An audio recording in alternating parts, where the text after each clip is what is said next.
Hello everyone, good morning, good evening. Today we have a topic sentiment analysis. So, why this sentiment analysis is required? Because nowadays there are huge number of response, feedbacks, emails coming from different sources, including your social media account, your Facebook, Twitter, LinkedIn. Everywhere we are getting thousands of response.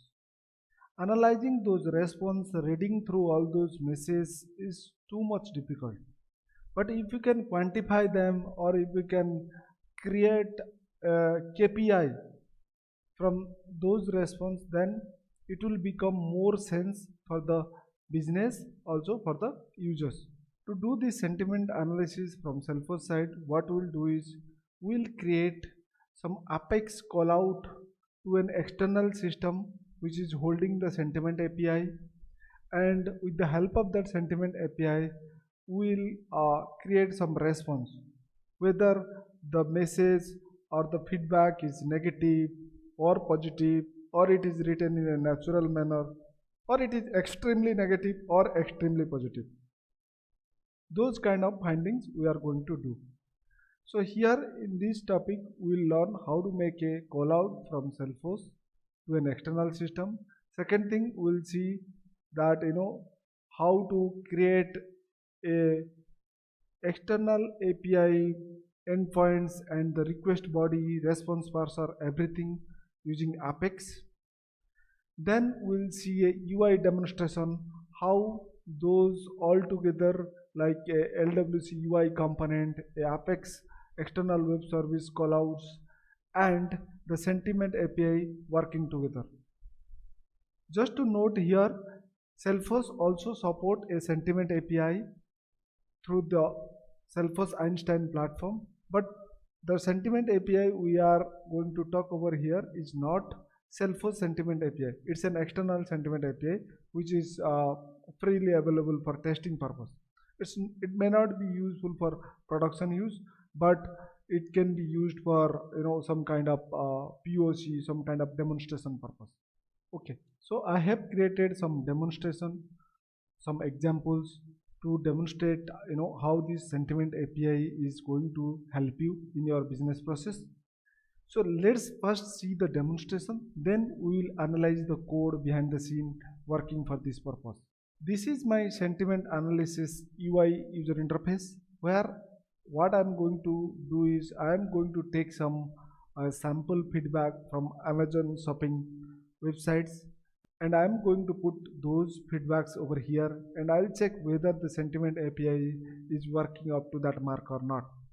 Just to give you a note over here, always the AI platforms, artificial intelligence platforms, or the natural language processing platforms, they are not absolutely 100% correct. They will do up to certain extent, but they may not be considered as absolutely correct. Okay, let's start and see the demonstration number 1. Okay, so here I have captured some feedback. Now if you can see the feedback, the first feedback is saying got the mobile on the launch date, blah blah blah, all those things. I'm not going to read all those statement over here because it will take time.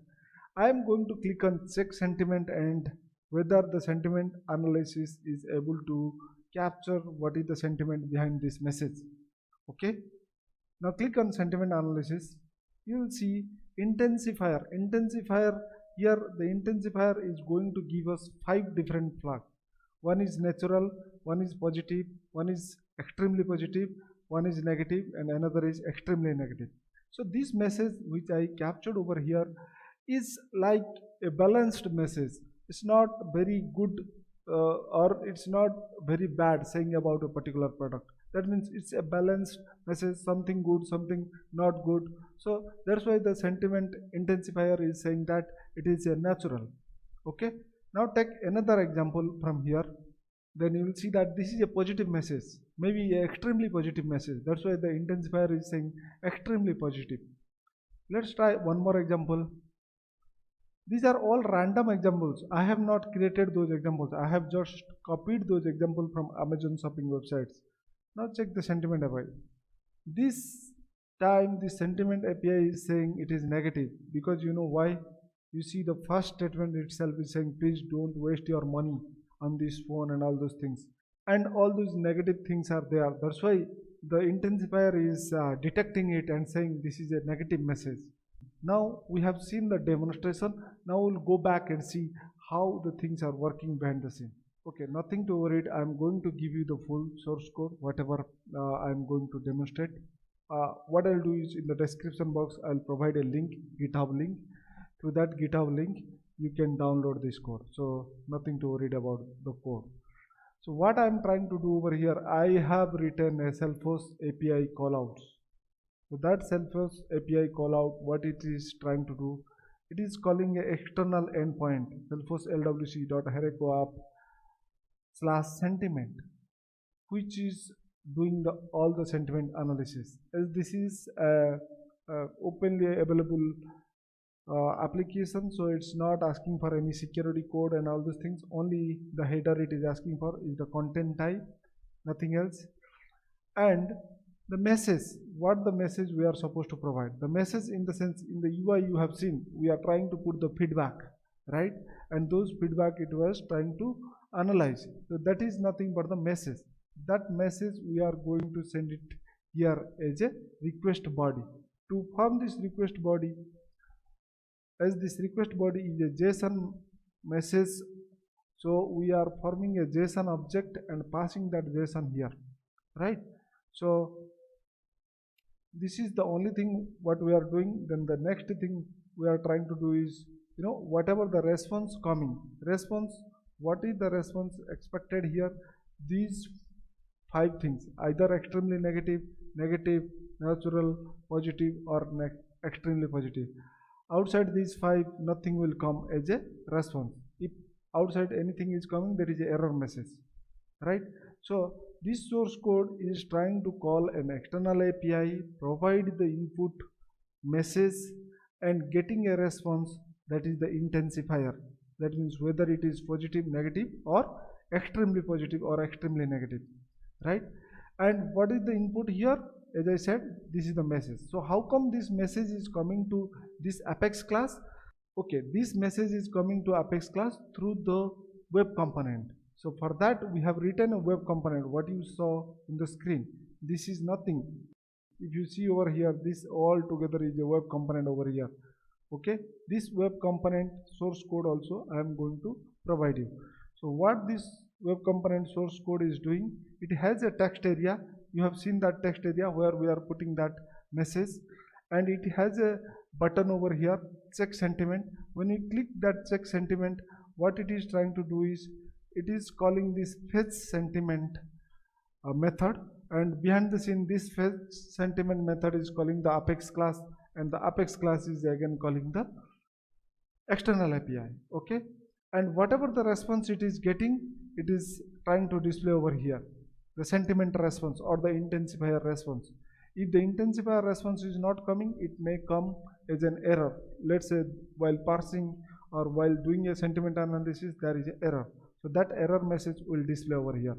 If I am going to this fetch sentiment method over here, so this fetch sentiment method doing, first it is trying to capture the message to this handle unchange event. Handle unchange event is written over here in the text area. That means when you try typing the message, that message is getting captured, and when you click on the button, that message is getting passed on to the sentiment API, right? So capturing the message is getting over here, that means in the handle unchange method, and fetching that API response is happening over here. So if you see, there is a find sentiment method over here which is calling the API, passing the message and getting the response. Whatever the response it is getting, it is setting over here. Okay, if the response, there is a possibility of, in the web component, if you are doing, there is a possibility of 2 things, either a result will come or an error will come. If the result is coming, the sentiment API will get populated and the error will become null. Similarly, when an error is coming, the sentiment API will become undefined and the error will become populated, right? So at the last, what we'll see, the linking between this JavaScript method over here from the LWC to the Apex component, that linking is happened over here. This is the class, this is the Apex class we have created, and this is the method find sentiment, which is calling the API and getting the response, right? And we have created a reference for that Apex class and method, and that reference we are trying to leverage in our LWC component controller, okay? And if we'll go to the sentiment analysis class, we have already seen this class. This has a call out written over there, and it is getting some response. It is parsing through, and when the response is coming, it's coming as a JSON format, so it is trying to deserialize, and then the message is coming out of that deserialization process. Okay, now the last thing for today, what I'm going to do is, all those things we have seen, but we also have to see the Postman. Okay, now I am in Postman interface. Let's say you don't know how to create a LWC component, you don't know how to create a Aura component, but you know something else. So whatever the programming language doesn't matter, but behind the scene, the external sentiment API which is written over here is working.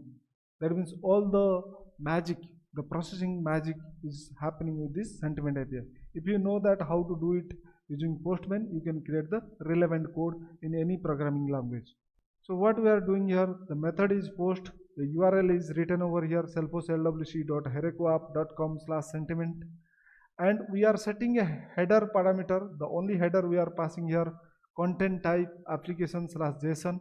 We are not setting any security code because it is a publicly available API to do any POC work and all those things, or for any educational purpose.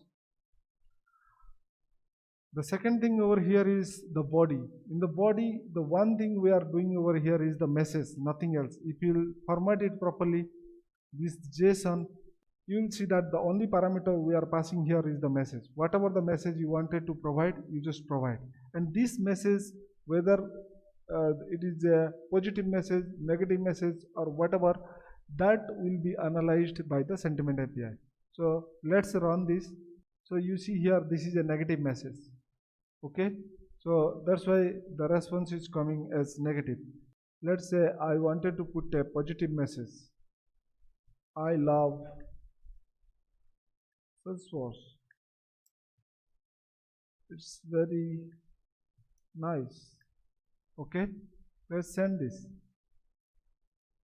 Now you see, you are getting an extremely positive message. That means this kind of analysis is done by the sentiment analysis API, and behind the scene, this sentiment analysis API is doing a natural language processing. Thanks for watching my video. Thanks for spending time. If you have not subscribed to my channel, please subscribe and do a thumbs up, like, share and comment. Thank you so much. Have a great day ahead.